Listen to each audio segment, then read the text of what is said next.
Bom dia, meus amores do quarto ano, tudo bem com vocês, turminha? Como foi o final de semana? Desejo que tenha sido maravilhoso. Vamos iniciar mais uma aula de ciências, né? E uma semana de aula. Então vamos pedir proteção, agradecer a Deus por mais um momento, pedir ajuda e proteção para os nossos estudos, né? Então vamos fazer a oração do Pai Nosso, como sempre iniciamos, para a proteção da nossa semana, né?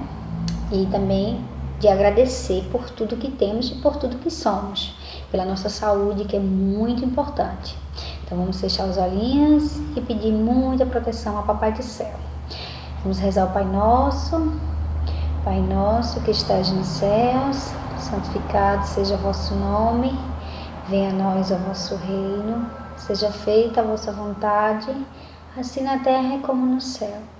O pão nosso de cada dia nos dai hoje, perdoai as nossas ofensas, assim como nós perdoamos a quem nos tem ofendido. E não nos deixeis cair em tentação, mas livrai-nos do mal.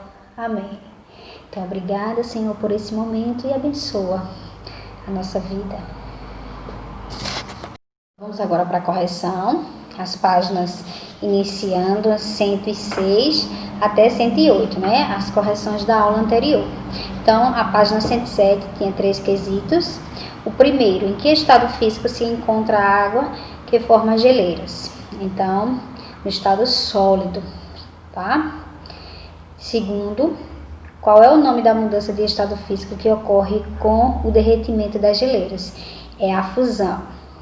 E terceiro, converse com seus colegas sobre as principais atividades humanas que contribuem para intensificar o efeito estufa, sobre uma ou mais medidas que podemos ajudar a reduzir essa intensificação. Então, o desmatamento, né?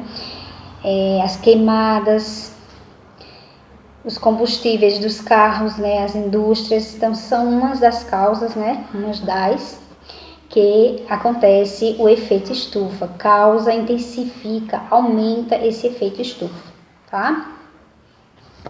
E agora na página 108, que era a experiência que vocês iriam fazer com a água, né, açúcar e sal. No primeiro quesito, o conteúdo dos 3 copos se solidificou ao mesmo tempo.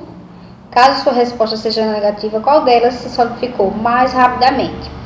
Então, observamos 3 copos, né, um com água, o outro com água e açúcar e o outro água e sal. O conteúdo do copo com água pura se solidificou mais rapidamente, certo? Então, quem fez a experiência conseguiu visualizar isso. O conteúdo dos 3 copos não solidificou ao mesmo tempo, então os 3 não teve a solidificação ao mesmo tempo. O segundo, o que podemos perceber com esta atividade? Então, aí vai mais uma resposta pessoal, né? Vai dar resposta de cada um que você entendeu com essa experiência. Mas, respondendo ela, a gente observa que a adição de determinado material à água altera seu ponto de solidificação. Então, modifica, muda, como a primeira, que estava só com água, a gente observa que as demais ficam diferentes, certo? E terceiro, pesquise em livros e na internet outros fatos que podem influenciar as mudanças de estado físico de uma matéria. Então, aí você poderia ter feito as pesquisas, né? Como vocês fizeram, participar. Então, para citar, temos a temperatura e pressão. São umas das experiências feitas, né, do estado físico de uma matéria. Tá bom? Então, são essas as nossas correções da aula anterior. Por que cada uma das mudanças tem um nome? É isso que vamos ver. Quando temos uma substância em estado sólido e ela é aquecida, as moléculas começam a se afastar e ela passa para o estado líquido. Esse processo chamamos de fusão. No processo inverso, se temos uma substância em estado líquido e ela é resfriada, suas moléculas ficam em repouso e se aproximam, até chegar em estado sólido. Esse processo chamamos de solidificação, mas existem outras transformações. Quando uma substância em estado líquido é aquecida, suas moléculas ficam ainda mais agitadas e mais afastadas, e ela passa para o estado gasoso. Este processo se chama vaporização. Quando o processo é contrário e resfriamos o gás, suas moléculas ficam em repouso, assim, mais próximas, e a substância passa a ser um líquido. O nome deste processo é condensação. E existe um último processo, que é quando uma substância, em estado sólido, é aquecida muito rapidamente. As moléculas saem do repouso diretamente a um estado frenético, e o sólido passa diretamente para o gasoso. Este processo se chama sublimação. O processo inverso, quando um gás resfria rapidamente até se tornar um sólido, também leva o nome de sublimação. E esses são os processos que formam os estados físicos da matéria. Agora, vou fazer o meu chá, pois a água que eu coloquei para esquentar já está evaporando. Por hora é só, pessoal. Nos vemos na próxima! Então, agora, as questões para essa semana está lá na página 109, finalizando o capítulo, para que você responda o que você entendeu, que você estudou sobre, primeira, as transformações dos materiais. Então, você vai ver, né, a questão do assunto lá no início, reversível e irreversível, o que são, e cite exemplos sobre isso. O segundo, as reações químicas. Então, você vai ver, observar que uma ou mais substâncias, elas reagem com outras, formando novas substâncias.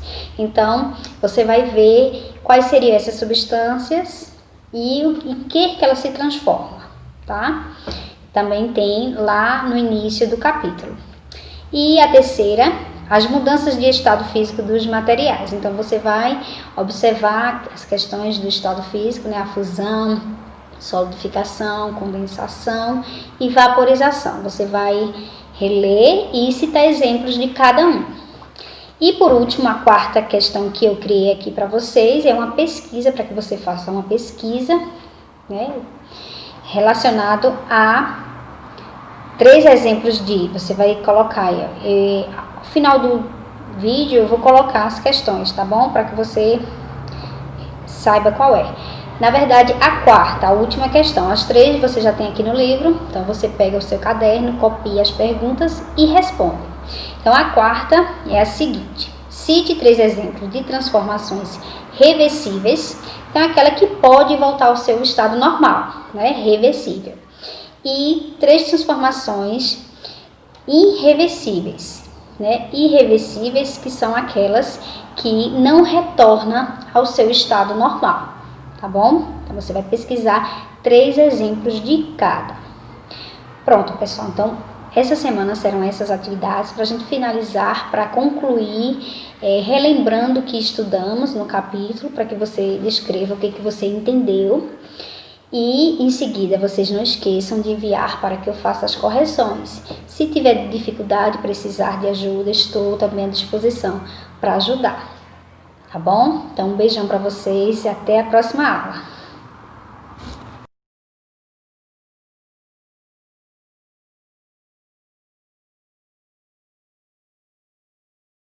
Bom dia, meus queridos, tudo bem com vocês? Desejo que estejam todos bem. E o final de semana, como foi? Espero que tenha sido maravilhoso. Vamos iniciar mais uma aula, né, nessa semana, nossa aula de ciências iniciando. Então, antes da gente começar, né, como sempre fazemos, pedimos e agradecemos a Deus por esse momento, né, pela nossa vida e pela nossa saúde. Então, vamos fechar os olhos e fazer a oração do Pai Nosso, para pedir muita proteção divina a Deus Pai Todo-Poderoso. Então, Pai nosso que estás nos céus, santificado seja o vosso nome, venha a nós o vosso reino, seja feita a vossa vontade, assim na terra como no céu. O pão nosso de cada dia nos dai hoje, perdoai as nossas ofensas, assim como nós perdoamos a quem nos tem ofendido, e não nos deixeis cair em tentação, mas livrai-nos do mal. Amém. Então, obrigada, Senhor, e abençoa nosso momento de estudo. Nós iniciaremos fazendo as correções nas páginas 58, 60, 62 e 63. Na página 58, você conhece alguma música ou filme cujo tema seja chuva? Então, aí são questões pessoais que vocês iriam responder, né? Se alguém conhece, sim ou não, e colocaria quais. Então, o segundo, qual é a importância da chuva para o ambiente e para o ser humano? Então, a gente sabe a importância que é repor a quantidade de água, né? Que é liberada pelos seres vivos e pelo ambiente por meio da evaporação e da transpiração. Terceiro, você já presenciou situações em que a chuva causou danos? Comente. Então, no caso, comente com seus colegas. Teria que escrever, né? Então, a gente já observou alagamento, né? Desmoronamento de terra por causa de excesso de chuvas, ventos intensos e entre outros.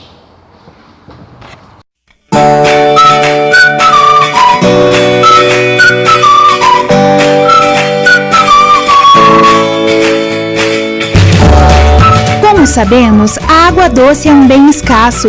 A maior parte dela encontra-se congelada ou no subsolo. E menos de 1% está nos rios e lagos. Como se isso não bastasse, o homem polui e desperdiça a água, nosso bem tão precioso. Grande parte das doenças dos países em desenvolvimento está relacionado à água.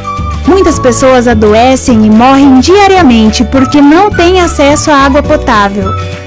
A cada segundo, esgotos e lixos são lançados nos rios de forma irregular, tanto pelas indústrias como pelas residências. Algumas indústrias e plantações usam produtos químicos, como pesticidas e fertilizantes, que são levados pelas chuvas e vão parar nos rios e lagos, deixando suas águas contaminadas. Tem também o vazamento de petróleo, que além de poluir nossos mares, matam centenas de animais marinhos. O lixo que é jogado nas ruas entope os bueiros, causando inundações. Boa parte dele vai parar nos nossos rios. Ah, e não podemos nos esquecer do lixo deixado nas praias. Você já pode imaginar onde ele vai parar. Além de nós, muitos animais sofrem as consequências da poluição. Será que é isso que queremos para o nosso planeta? Faça sua parte. Não jogue lixo nos rios, lagos, praias e nem nas ruas. Faça a coleta seletiva. Assim, o lixo pode ser reaproveitado para fazer outras coisas úteis. Você sabia que 1 litro de óleo de cozinha pode contaminar milhares de litros de água? Por isso, evite jogar aquele óleo usado na pia. O ideal é guardá-lo dentro de uma garrafa plástica e depois entregá-lo em um local que faz esse tipo de reciclagem.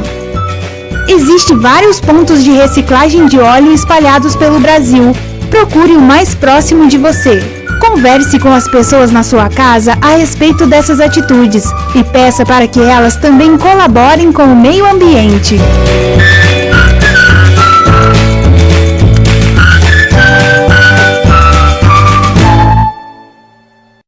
Então, corrigindo agora na página 60, primeiro, marque um X nas atividades em que geralmente o ser humano faz uso de água. Então, na agricultura, na geração de energia elétrica, indústria e uso doméstico, certo? Todas essas, o ser humano, né, o homem precisa da água.